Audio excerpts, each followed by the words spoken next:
At the start of the movie, a young girl from Korea sings her country's song, which says unkind things about the United States. After that, the scene changes to show a missile going up into the sky. On American TV, people discuss how North Korea's actions are causing trouble, and they talk about their leader Kim Jong-un. Meanwhile, a man named Dave Skylark hosts a popular talk show called Skylark Tonight in New York City. The show begins with an interview featuring Eminem. Dave questions Eminem about the content of his songs that some people find troubling. Eminem shares that many of his songs are based on his own life experiences and casually reveals that he's gay. The crew is taken aback by this revelation, seeing it as a significant opportunity. Aaron, who is Dave's friend and producer, advises Dave on the questions to ask while everyone celebrates Eminem's coming out on their show. After filming the episode, Dave surprises Aaron by taking him out at night to celebrate their 1000th episode. During the party, Aaron encounters someone from his past named Jake. Jake criticizes Aaron for covering trivial celebrity news instead of serious topics like he does on 60 Minutes. Aaron begins to feel uncertain about his job due to Jake's remarks. During the show, Rob Lowe appears as a guest and confesses that he's bald and wears a fake hairpiece. He removes it, revealing a strange bald spot that disgusts the crew. However, the show is abruptly interrupted due to breaking news about North Korea's nuclear activities. After filming concludes, Aaron expresses to Dave his desire to cover more serious stories. Understanding Aaron's perspective, Dave agrees to support him. While Aaron is on the phone trying to secure a prominent guest for the show, Dave enters with surprising news. Kim Jong-un, the leader of North Korea, reportedly enjoys watching Skylark Tonight, as per his Wikipedia page. Dave proposes interviewing him, and Aaron finds the idea intriguing. Aaron mentions he can contact someone in Korea associated with the Olympics. Before they can discuss it further, a crew member bursts in with sensational news about a video allegedly depicting Matthew McConaughey engaging in strange behavior with a goat. Shortly after, Aaron receives a call from a representative of the Democratic People's Republic of Korea, DPRK, inviting him to travel to China to meet with North Korean officials about arranging an interview with Kim Jong-un. Aaron sets off on the journey to China, climbing a mountain near the North Korean border.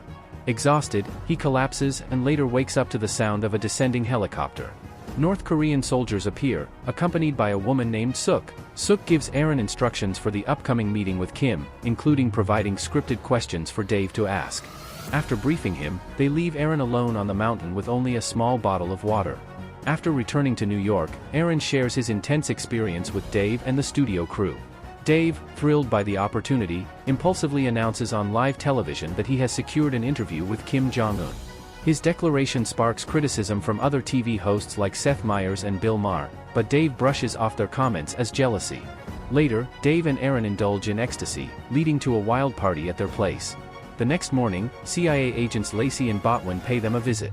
Dave is immediately attracted to Lacey's charm as she reveals the real reason for their visit. The CIA wants Dave and Aaron to assassinate Kim Jong-un. This plan aims to facilitate a coup by the North Korean military to install a more suitable leader. Dave eagerly agrees, but Aaron warns him that Lacey's appeal might be part of a honeypot scheme to manipulate them into such a dangerous plot. Dave and Aaron arrive at the CIA headquarters, where Lacey gives them a detailed briefing on their mission. She warns them about Kim's cunning nature and mentions rumors, including the bizarre idea that he never uses the bathroom. The plan involves using a ricin-laced strip to poison Kim during a handshake. But, Dave suggests an alternative, blowing up Kim on live TV and being rescued by SEAL Team 6. Lacey strongly opposes this risky plan, preferring the simplicity of the ricin strip. During a demonstration with Dave, he accidentally sneezes and covers his mouth, causing a minor hiccup. Nonetheless, they proceed with the plan, with Dave discreetly hiding the strip in a pack of gum instead of the CIA-provided bag, thinking it would be less noticeable. Upon their arrival in North Korea, a large crowd greets them at the airport near Pyongyang. Suk accompanies them, showing parts of the city to debunk rumors of famine. They encounter a well-nourished child on the street, trying to persuade Dave and Aaron that starvation isn't widespread in North Korea. Suk then takes them to Kim's palace, situated in a wooded area outside the city, where they meet officers Ko and Yu. During a bag check, Yu finds the strip, causing panic for Dave and Aaron, who quickly claim it's just gum. Yu tests it by chewing and spitting it out. After this tense moment, they're escorted to their room, where they use a CIA watch to check for listening devices. They contact Lacey, confessing they've lost the strip. That evening, the CIA organizes for a replacement strip to be dropped from the air. Aaron, dressed in dark clothes, sneaks out of the hotel to retrieve the package while staying in touch with Dave and Lacey. During this secret mission, Aaron unexpectedly encounters a tiger. Fleeing in fear, he catches the attention of the wild animal, which starts chasing him. Aaron narrowly escapes when the package lands on the tiger, killing it. After retrieving the package, Aaron receives a warning from Lacey about armed individuals approaching his location. Dave tells Aaron to hide the package in his rectum, a suggestion met with understandable reluctance, but Aaron agrees as the soldiers escort him back to his room. Despite a thorough search that leaves him completely naked, the soldiers find nothing suspicious. Later, Aaron retrieves the package from its hidden spot and shows it to Dave, discovering that there are actually 2 strips included in case of another mishap. Later on, Kim Jong-un surprises Dave by visiting his room, expressing his excitement about meeting the talk show host. Kim invites Dave to join him on a tour of his territory. They hang out inside Kim's tank, enjoying Katy Perry's Firework and margaritas, things Kim had felt embarrassed about liking before. They also play basketball on a private court, during which Kim opens up about the pressure of carrying on his family's legacy. To Dave's surprise, Kim arranges for a group of attractive Korean women to join them, making the party even livelier. The guys are invited to a state dinner with a performance by 3 children. During the event, Aaron notices Yu looking sweaty and unwell, suggesting that the ricin is working. Signaling to Dave, they both observe Yu's worsening condition. Suddenly, Yu stands up and vomits blood, causing panic among the attendees. Despite Ko's attempts to calm him down, Yu pulls out his gun, intending to end his own life but tragically ends up shooting Ko instead. Kim and the others are left in tears over the loss. Witnessing the horrifying incident shakes Dave's confidence in their mission, prompting him to throw away the ricin strip into a fountain despite Aaron's objections. Later, during another dinner invitation from Kim, Aaron secretly holds the remaining strip in his hand, planning to poison Kim himself. However, Dave stops him from taking action.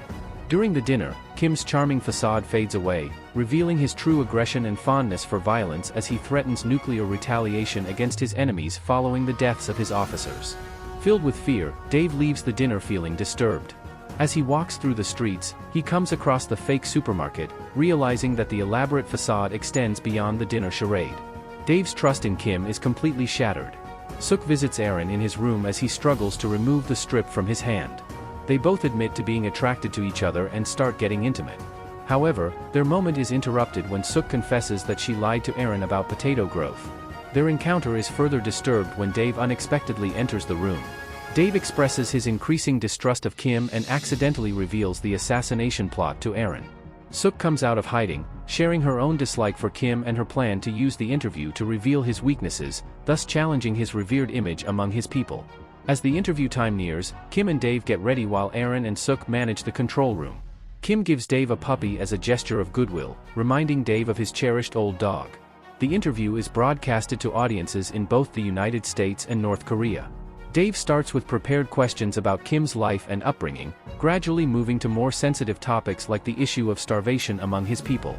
Kim defends himself, blaming the food shortages on unfair sanctions imposed by the United States. As Dave's questions become more intense, someone in the control room tries to cut the feed, but Aaron steps in to stop the interruption. In a violent struggle, the man bites off 2 of Aaron's fingers, prompting Aaron to retaliate by biting off one of the man's fingers. The struggle causes the man to impale himself on a control stick. Suk intervenes by shooting the man in the head before he can harm Aaron further. Meanwhile, Dave changes the subject during the interview, mentioning margaritas and Kim's father before singing Katy Perry's Firework, causing Kim to break down emotionally and lose control of his bodily functions. Seeing their leaders break down, the soldiers and station crew are shocked and begin arguing among themselves. In a fit of rage, Kim pulls out a gun and threatens Dave, ultimately shooting him in the chest on live TV. However, it's revealed that Dave was wearing a bulletproof vest. As the soldiers approach the control room, Suk quickly eliminates them, allowing her, Aaron, and Dave to reunite with the puppy. Learning that Dave survived, Kim becomes furious, feeling tricked by Dave's manipulation. As more soldiers approach, Dave takes charge by seizing Kim's tank to defend against the threat. Meanwhile, Kim prepares to launch a nuclear strike from his helicopter.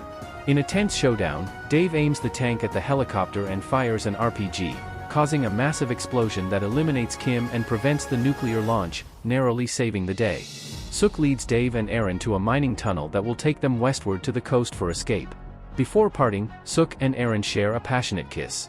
Moving forward, Dave and Aaron cover a significant distance before being rescued by SEAL Team 6, who safely bring them home. During their journey across the sea, Dave and Aaron reflect on the incredible adventure they've shared.